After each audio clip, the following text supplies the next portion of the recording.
জামালপুর থেকে মাদক পুরোপুরি নির্মূল না হওয়া পর্যন্ত কিন্তু আমাদের এই অভিযানটা চলমান থাকবে। মানে আমাদের যদি এইগুলা দিয়ে মদ তৈরি করতো তাহলে আনুমানিক 4,000 থেকে 5,000 লিটার হয়তো মদ তৈরি করা যেত আর কি। আমরা খোঁজ খবর নিচ্ছি, আমাদের গোয়েন্দা টিম কাজ করছে এবং আমাদের এই ধরনের অভিযান আপনারা নিয়মিত দেখতে পারবেন আশা করছি। আমরা গোপন সংবাদের ভিত্তিতে জানতে পারি মাদারগঞ্জ থানাধীন চরগাবেগ্রস্ত গ্রামে বাংলা মদ তৈরি করে বিক্রি করা হচ্ছে।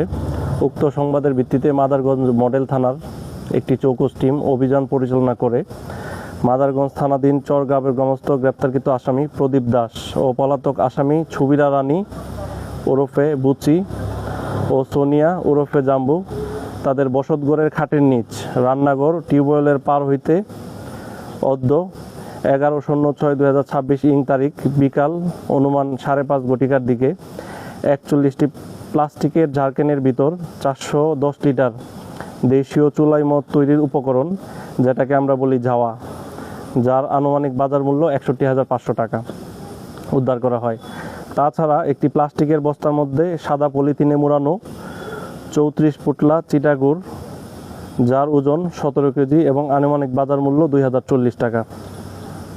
তাছাড়া দেশীয় চুলাই মদ 8 লিটার 500 গ্রাম, যাহার বাজার মূল্য 3,400 টাকা। এই জিনিসগুলো আমরা উদ্ধার করি।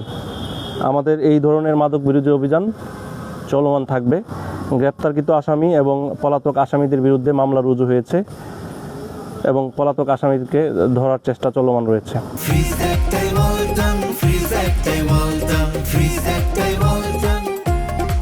আমাদের অভিযান পরিচালনা করেছে আমাদের SI Wajiur, SI Shamsuzzaman, ASI Mujibur এবং সঙ্গীয় ফোর্স। নগদ টাকা আমরা ওই ধৃত আসামি প্রদীপ দাসের নিকট থেকে মদ বিক্রির 3800 টাকা উদ্ধার করি। ঘটনাস্থলে কি আরো মদ আছে নাকি একদম আমরা মাটির নিচ থেকে যা পেয়েছি আমরা উদ্ধার করে নিয়ে এসেছি। আর একটা বিষয় আপনাদেরকে বলি, আপনারা জানেন যে এটা আসলে ঝাওয়া যেটাকে বলে, এটা কিন্তু মদ তৈরির মূল উপকরণ। মানে ধারণা করা হয় যে 1 লিটার ঝাওয়া থেকে আনুমানিক 10 থেকে 15 লিটার মদ তৈরি করা যায়।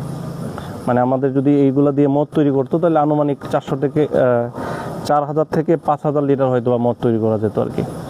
মাদারগঞ্জে যে বিভিন্ন রবিদাস বাড়ি আছে, বেশিরভাগ বাড়িতেই কিন্তু এইসব মদ আসলে তৈরি হয়।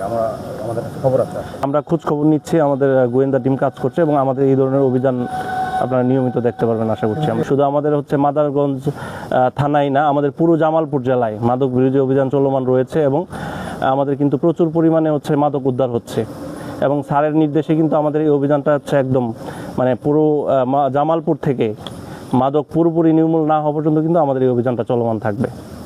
মাদকের ক্ষেত্রে স্যার 0 টলারেন্স ঘোষণা করেছে। এই ক্ষেত্রে আমরা কাউকে বিন্দুমাত্র ছাড় দিব না।